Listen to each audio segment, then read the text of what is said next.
referendum later on this year. To seize the moment, and I look forward to campaigning with you in that last quarter to make sure that we get this done.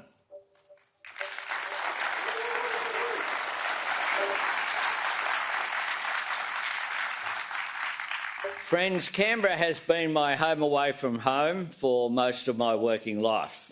I recognise that my flat I used to live in at Barton, I've lived in for more than I've lived in any house in Sydney. I've got a better place now, it must be said. Just a little bit bigger and with some grounds. But I've spent enough time here to know that when you look at the window, out the window on a July morning and the sun is shining and the sky is blue, that means it's going to be absolutely freezing. And I have to say that whilst Jodie and I are very much enjoying spending weekends and our time here, Toto's struggling to make the adjustment. The frost on the grass has really thrown a spanner into the works.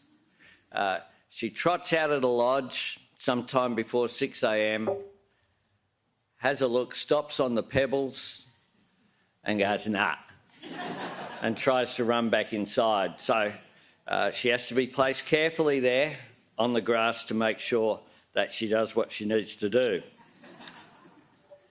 But rain, hail or shine, one of the many fine things about the ACT is that wherever you live, you're guaranteed to be represented by a great local member.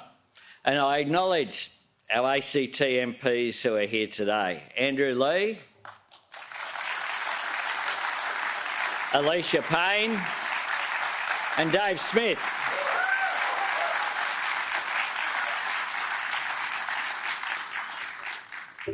And of course, wherever you live, you get the great honour of being represented by Katie Gallagher, our fantastic Finance Minister, Minister for Women and Minister for the Public Service. As if that isn't enough, she has to manage business in the Senate as well, just to make sure that she doesn't have any spare time whatsoever. Katie is a person of extraordinary integrity. She's one of the hardest working people I've ever known in public life. A champion for the ACT, a champion for the public service, and importantly, a champion for women. She also keeps the rest of us on the straight and narrow, accountable for every budget decision as Finance Minister, and she deserves an enormous amount of the credit for the fact that this year we are delivering the first budget surplus in 15 years.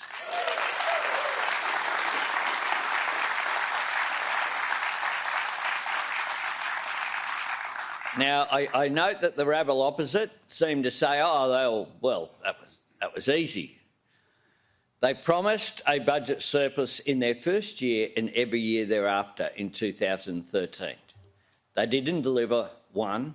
They delivered the largest deficit in Australia's history, the second largest deficit in Australian history, and $1 trillion of debt with nothing to show for it. That's what they delivered.